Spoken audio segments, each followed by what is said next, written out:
Muito bem, meus caros, sejam muito bem-vindos a mais uma aula aqui neste canal. Então hoje eu gostaria de trazer uma reflexão sobre um termo que eu uso em demasia aqui neste canal, uso nas minhas crônicas, lá no Instagram, que é o famoso espírito livre, né? Um homem precisa alcançar esta liberdade de espírito ou este espírito livre.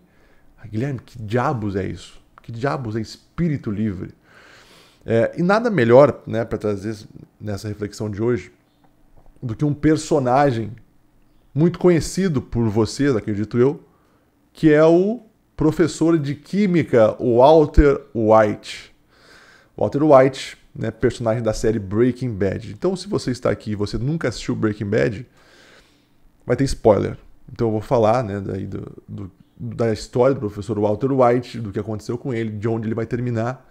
Então, se você não quer se frustrar, né, não quer matar a sua expectativa, eu indico que você, enfim, não assista. Mas se você não assistiu e gostaria de continuar aqui nesta aula, sem problema nenhum, continue aqui. Se você já assistiu, vai ser mais rico ainda, né, o entendimento do que eu vou falar hoje, né? Porque eu vou utilizar, né, o Walter White para explicar essa questão do espírito livre, essa questão de transformar potência em ato. De maneira geral, o que é esse negócio do espírito livre, né? Um homem de espírito livre. É importante perceber que quando eu falo espírito, eu estou falando de inteligência. Então, um homem com uma inteligência livre é uma inteligência que flui na realidade, que não tem travas monumentais na consciência. Então, a consciência consegue olhar para as coisas que estão acontecendo, consegue revisitar a memória, buscar referências e trazer isso para um contexto concreto, né? Tá aí um homem de espírito livre, com uma inteligência que flui. Eu adoro esse verbo, né? Fluir. Ela flui nos variados contextos da realidade, ela não fica presa. É uma inteligência viva, pulsante, que não se prende a padrõezinhos que a sociedade impõe, abordagens que a sociedade impõe. Não, é uma inteligência, de novo, viva. E muitos poderiam pensar, mas para se chegar nesse ponto eu preciso, sei lá, ser um intelectual? Negativo, meus caros. Negativo. Sabe por quê? Porque às vezes vocês vão conhecer homens simplíssimos, homens, sei lá, do campo, homens do interior, que têm um espírito livre. Eu conheci alguns da minha vida, graças a Deus. Tá? Porque, vamos lá, o que acontece? Alguém que tem um espírito livre tende a ser uma pessoa muito pessoal. Guilherme, isso não ficou redundante? O que eu quero dizer para uma pessoa muito pessoal? É uma pessoa que ela olha para o mundo e quando ela vai expressar o que ela está vendo sobre o mundo, é uma expressão muito única, muito pessoalíssima. Nisso, você consegue perceber em grandes escritores. Por exemplo, já falei várias vezes também, Nelson Rodrigues. Se alguém me trouxer um texto do Nelson Rodrigues e não falar que é do Nelson Rodrigues, talvez eu na primeira frase ou no primeiro parágrafo eu vou matar. Isso aqui é Nelson Rodrigues. Porque o Nelson Rodrigues, quando você lê Nelson Rodrigues e você lê, sei lá, qualquer jornalista do G1 ou um redator desses jornais grandes, Nelson Rodrigues é único. Escrevia de maneira única. Era um espírito livre escrevendo o que ele estava vendo. Nós temos também Olavo de Carvalho, nós temos também Gustavo Corsão. Enfim, grandes escritores, eles tendem a ter esse espírito livre. Ou seja, eles colocam no papel o que eles estão vendo. Mas, voltando à questão que eu disse antes, né? Guilherme, isso é só para intelectuais, escritores? Não, senhores. Por exemplo, na minha pré-adolescência eu tinha um amigo que ele morava no interior do interior, porque eu já morava numa cidade que era interiorana, e ele morava no interior dessa cidade. Era uma fazenda, basicamente. Era uma chácara, assim, sabe? E aí, o pai dele, o seu Lauri, o nome é de nego velho, né? Lauri, o seu Lauri. O seu Lauri, ele tinha plantação de churrasco, então ele plantava porco. Ele cuidava de porcos, engordava porcos, para depois vender aos frigoríficos. E aí, certa feita, a gente estava lá na casa do seu Lauri, eu e o meu amigo ali, estávamos sentados na sala, íamos assistir um filme, e o seu Lauri chegou, né, daquele jeitão dele, assim, contou umas 2 piadas machistas, e sentou ali do nosso lado e ficou olhando pra TV, assim. E aí começou o filme. E eu não lembro que filme era, mas enfim, era um filme mais dramático. E deu 5, 10 minutos de filme, o seu Lauri, ele simplesmente levantou do sofá, ele ficou assim, botou a mão na cintura, ficou olhando pra TV, olhou pra nós e falou assim: ó, assim, 5 minutos de filme, não morreu ninguém, não deu uma explosão, pode trocar de filme ou coloca no esporte. E saiu, assim. Claro, na época eu não percebi a grandeza de um ser humano, né? Assim, caralho, olha a opinião sincera e pessoal, né? Hoje em dia, eu revisitando a minha memória e lembrando, né, do seu Lauri, eu penso, putz, cara, que homem espirituoso, entendeu? Quer dizer, é um homem que ele falava o que ele estava vendo, com o que ele tinha, com os recursos linguísticos que ele tinha, mas era um espírito livre. Tudo bem, talvez um intelectual sincero ele tenha mais recursos, porque nós utilizamos o quê? A linguagem para nos comunicar, para nos expressar no mundo, né? Então, apesar do seu Lauri ter pouquíssimo domínio da linguagem, mas pelo menos ele falava o que ele estava vendo, sem medo assim do que fossem pensar, do que será que vão gostar do que eu vou falar aqui? E isso é maravilhoso, isso gera essas frases interessantíssimas, né? Talvez não, eu aposto que o seu Lauri, ele é muito, talvez, mais inteligente, ele tem um espírito muito mais livre, às vezes, do que muitos intelectuais modernos, que se prendem em mundos mentais, em mundos teóricos e se fecham nisso. Pior ainda, ficam pensando demais no que vão pensar deles, é o que eu falei. Quando eu pego, sei lá, de vez em quando, para ler um artigo de jornal, assim, que de vez em quando eu, sei lá, vamos ver como é que tá aí os cronistas de hoje, os escritores de hoje. Cara, é uma negação. Tu lê um, lê outro, e é tudo igual. A impressão que dá é que eles têm medo de falar o que eles estão vendo. Então, quando eu me volto pro Nelson Rodrigues, por exemplo, o Nelson, ele não tinha medo de desagradar, assim, sabe? Tanto é que ele se denominava um ex-covarde, entendeu? Um ex-covarde, porque ele já tinha sido um covarde. Então, o Nelson não tinha um partido, ele não tinha um grupinho que ele tinha que agradar. Então, ele estava livre. E esse é um outro ponto também. Toda vez que vocês se rotulam e ficam presos num rótulo de maneira cega, vocês limitam a inteligência de vocês. Então, tomem cuidado com isso, tá? Mas, enfim, eu acho que já deu para ter uma ideia desse espírito livre, né? Desses homens que conseguem transformar potência em ato. E aí agora, voltando para o nosso professor de química, o Walter White. Walter White, professor de química, um homem, família, marido da Skyler, né? Ele tinha o seu filho Walter Jr., que tinha uma deficiência, né? Deficiência mental, se eu não me engano. A Skyler estava grávida também de uma menina. Então ele tinha ali o trabalho dele numa escola de ensino médio. À tarde ele tinha que fazer ali uma labuta num lavacar para conseguir complementar a renda.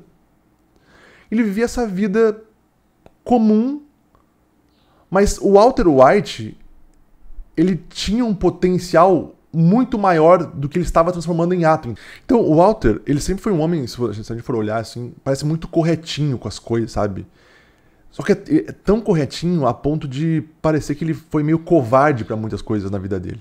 Parece que faltou ele ter experienciado mais a vida, né? Ter transformado mais potência em ato. Eu vou falar muito disso hoje, transformar potência em ato, tá? Parece que ele demorou muito.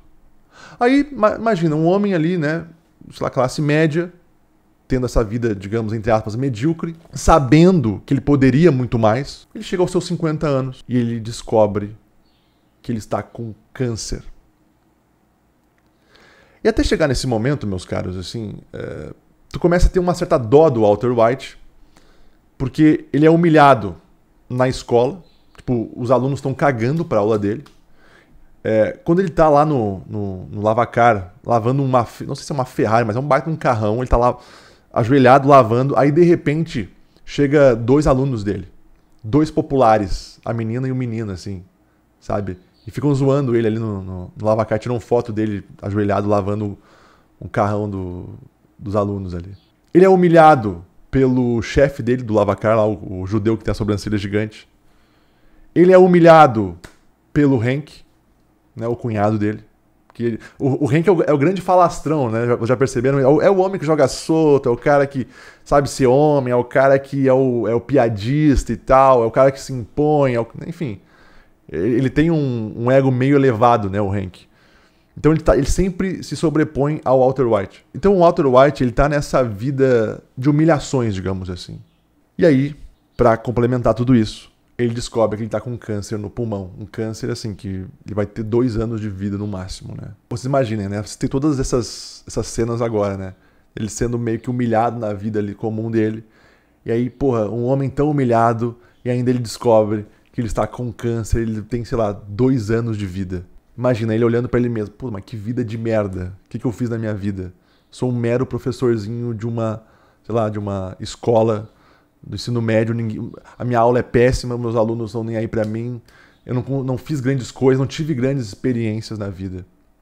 Então ele entra em crise. É claro que ele entra em crise. E aí tem o fato também, né, que ele não quer deixar a família dele à míngua, sem dinheiro nenhum. Freud dizia que palavras não ditas apodrecem em nós. Eu vou mais a fundo. Experiências não vividas também apodrecem em nós. Então o Walter White, ele é esse cara. Ele não falou muitas coisas que ele deveria ter falado na vida dele. Ele não fez muitas coisas que ele deveria ter feito ao longo dos seus 50 anos de vida. E isso começou a apodrecer dentro dele, é óbvio. E é o que faz, muitas vezes, ele cometer exageros depois. A gente vai entender isso. Então vocês vão lembrar, né, que o Walter White, ali na sua juventude, ou no início da fase adulta, como ele era um gênio em química, ele e a mulher lá do... Putz, eu não lembro o nome deles. Daquele casal rico, eu vou botar a foto deles aqui. Ele e a mulher, eles têm um caso lá. Então o Walter White, ele descobre lá uma... Eu não sei se é uma ligação química. Eu sou completamente leigo nisso, me desculpem, tá? Mas ele descobre alguma coisa lá. Só que o Walter White, em vez dele encarar aquilo lá, né, na época e pegar lá a patente pra ele e tal, ele simplesmente foge, ele não fica. E essa mulher, a Vivian, ela casa com esse outro cara, que eu não lembro o nome dele agora, né? Ela fica com esse cara, eles constroem uma empresa e eles constroem um império bilionário. E o Walter, como vocês já sabem, ele vai ter essa vida comum, né? E normalzinha, que pra ele, pelo potencial dele, parece muito pouco. Então, voltando. Aí, né, ele descobre o câncer. E parece que esse olhar para a morte... Putz, estou olhando a morte na esquina. Daqui 2 anos é certo que eu não vou mais estar aqui. Cara, chegou a hora. Chegou a hora de eu transformar a potência em ato. É quase isso, né?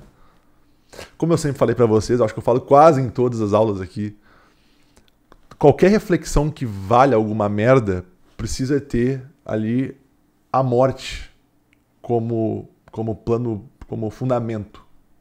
A morte tem que estar ali. Eu preciso olhar para a morte para ver o que eu estou fazendo na vida. Então o câncer, obrigatoriamente, faz o Walter White pular para a 8ª camada da personalidade, né? Professor Olavo, 12 camadas e tal. Ou seja, um olhar para a morte. Putz, eu vou morrer. O que eu fiz até agora? Eu não fiz bulhufas com a minha vida.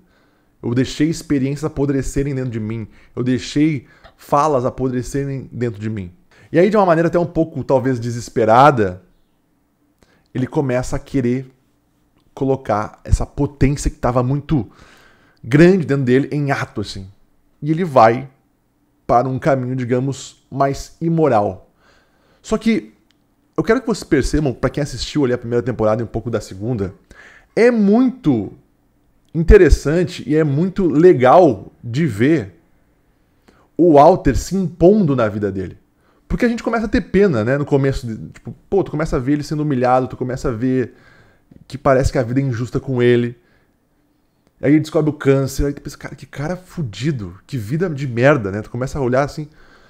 Aí, de repente, este homem, ele começa a se impor na vida. Então, quando ele começa a ir por esse caminho meio imoral, ele começa a se sujar mais, ele começa a correr mais riscos, suas atitudes começam a mudar na sua vida pessoal ali. Então, por exemplo, a Skyler, né? Ele começa... Tem algumas cenas que ele chega pra Skyler e ele faz amor com a Skyler de uma maneira meio animalesca, meio selvagem, que parecia, né? Há muito tempo que ele não fazia. Então tem a cena dele chegando no quarto lá, dele pegando a Skyler lá de lado ali e tal. Aí ele faz o que ele tem que fazer ali dentro depois, quase morto, né?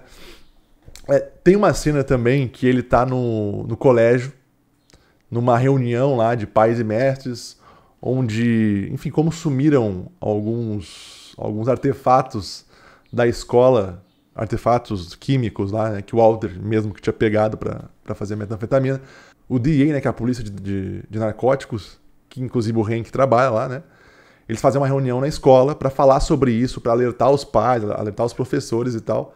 Então tá o Walter aqui sentado, a Skyler do lado dele, aí tem a mesa aqui, e todo mundo ali falando um assunto muito sério, né? Um negócio, nossa, não, sumiu as coisas da escola, estão produzindo metanfetamina, alguém aqui de dentro que entregou a chave, não sei o quê.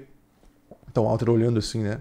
Aí de repente ele pega a mão e bota por debaixo da mesa e começa a colocar na coxa da Skyler e vai subindo, né? E chega lá onde ele queria. E a Skyler se anima com isso também, no início ali. Essa cena vai terminar onde? Eles fazendo amor dentro do carro. Que, diga-se de passagem, é um carro muito exótico, para não dizer horrível. Outra cena muito interessante, quando ele começa a colocar a potência em ato. Numa loja de roupas, eles vão comprar roupas pro Walter White Jr., que é o filho do Walter White que tem deficiência, né? E aí eles estão ali comprando roupa. Aí tem uns moleques, esses trombadinha, que começam a rir do Walter Jr. Começam a rir dele. A Skyler, por exemplo, e o Walter Jr. nunca imaginariam que o Walter White, né, ele ia encarar esses moleques. É o que ele faz. Ele encara esses moleques. Né, ele chega, ele bate neles assim. Encara assim, sabe? Tipo, tem coragem. Se impõe diante de uma injustiça. Isso, pra gente que tá assistindo, é bonito de ver. A gente fica feliz. Caralho, que foda. É isso mesmo. Chega de ser um bosta. Bota esse potencial em ato. Transforma esse potencial em ato. Do caralho. Né? Então tem essa cena também. A outra cena, o Walter White enfrentando lá o chefe dele judeu, lá do Lavacar, né? que faz o Walter, o homem tá mais velho, o homem que tá com câncer, faz ele trabalhar, lavar carro, um serviço braçal, né? Ele tira o Walter White do caixa, que era a função que ele é pago para fazer, e coloca ele lá lavando os carros. Então ele enfrenta, né, esse judeu lá e aí ele sai assim e manda ele tomar no cu. É interessante demais. Outra cena, ele colocando fogo no carro daquele advogado. Vocês lembram disso? Então o Walter chega lá para estacionar, só que esse advogado esperto chega e estaciona na vaga do Walter White. E aí o advogado também todo pomposo, né, aquela panca de eu resolvo tudo, eu sou o super-homem, não sei o quê. E esse advogado ele tem eu não sei se é meio que um microfone com fone assim embutido. Ele fica falando com os clientes por aqui, sabe? Todo espertão, assim. Né? E isso sobe uma raiva no Walter White. E aí tem um momento, numa certa cena, esse advogado ele para num posto, ele vai lá na conveniência do posto e deixa o carro ali. O Walter White viu isso, ele pega, abre o capô do carro, ele faz algumas coisas ali na bateria que né, um leigo em química, não sei o que ele faz ali, mas enfim, começa a pegar fogo no motor e explode o carro. E aí tem a cena dele, tipo Power Rangers, né? Ele vindo assim, em direção à câmera, e no fundo o carro pegando fogo. Tem o fato do Walter White também tentando beijar a assistente, vocês lembram disso? Acho que é na segunda temporada já. Que ele tenta agarrar aquela assistente, muito bonita por sinal, né? Só que ela tá sendo querida com o Walter White. Um homem com câncer, carequinho e tal. E o Walter White dá uma investida nela. Ele nunca faria isso antes, né? Então ele, né, enfrenta ali, ele tenta chegar nessa mulher, obviamente ele toma um fora, mas ele arrisca. E ainda, na primeira temporada, se eu não me engano, é na primeira ou no primeiro episódio da segunda, ele vai atrás do Tuco. Porque o Tuco, lembram disso? O Tuco, aquele traficante, super traficante lá, ele enche o Jesse de porrada, e o Walter White vai no hospital ver o Jesse, e ele fica com raiva, obviamente, dessa injustiça, e ele mesmo vai atrás do Tuco. Porque ele não tem mais nada a perder. Ele vai morrer em 2 anos. Então ele vai lá, e, enfim, e encara o Tuco. O Tuco, de alguma maneira, ele respeita essa investida do Walter White. Mas isso, olha só que interessante.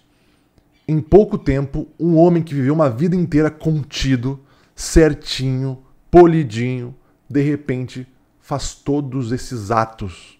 Né? Começa a transformar muito da sua potência em átomo, inclusive, obviamente, na parte da química.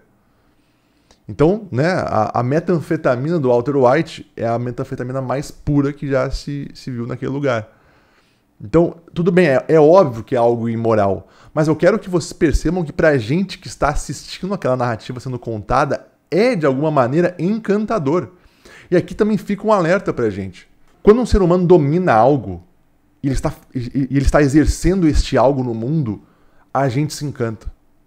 Isso pode ser até coisas ruins. Que nem, produzir metanfetamina é algo, digamos, imoral pra caramba. Claro que é. Mas tu fica encantado com aquele maestro regendo aquilo ali.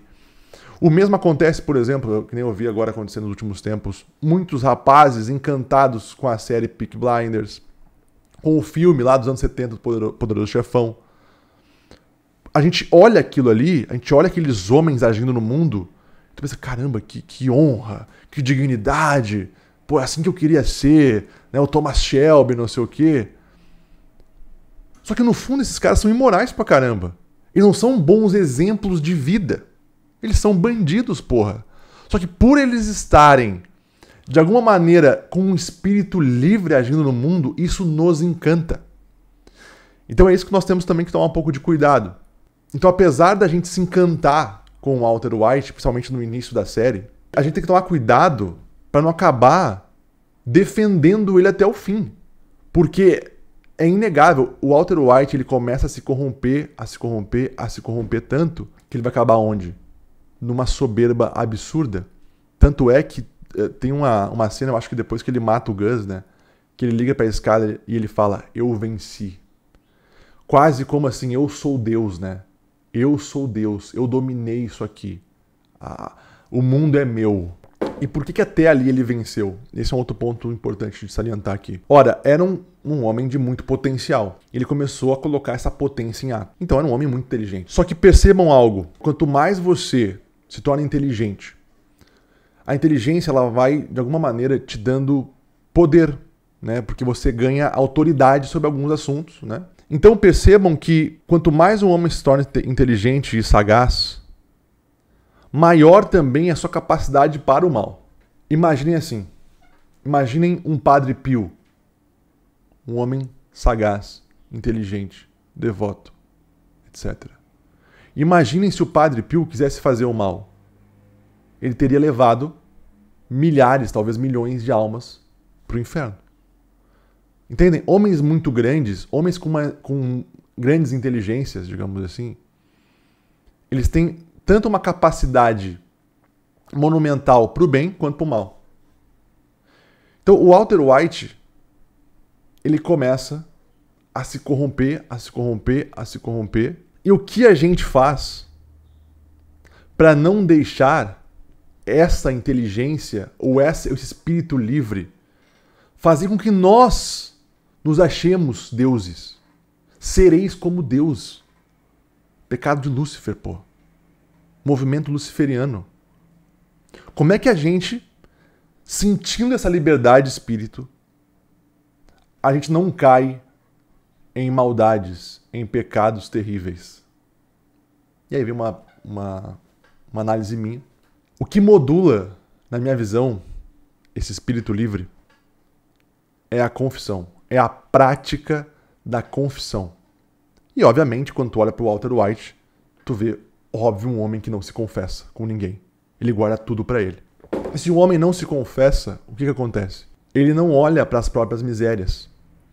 Ele começa realmente a se achar o suprassumo da existência. Eu venci. Eu venci. Não, cara, você não venceu nada. Baixa a tua bolinha também. Baixa a tua bolinha. Você é um bandido. Você é um imoral. Você passou por cima de muita coisa. Você matou gente. Você matou almas humanas. Que vitória é essa? É claro que o Walter White, acho que ele é um ateu, né? Ele não fala isso na série, mas obviamente ele é um ateu, né? Então ele não tem esse movimento confessional de sinceridade consigo mesmo. Tanto é que uma das partes talvez mais bonitas, que dá pra dizer assim, é no final, que eu acho que é o último episódio, né? Um pouco antes do Walter White morrer. Ele tá fugindo da polícia. E ele quer ver a filhinha dele, né? Antes de partir. Ele chega até lá. E aí, ali ele confessa. Porque na série inteira ele fala, não, eu tô fazendo isso pela minha família. Eu faço isso pela minha família. Ou seja, ele fica mentindo pra ele mesmo.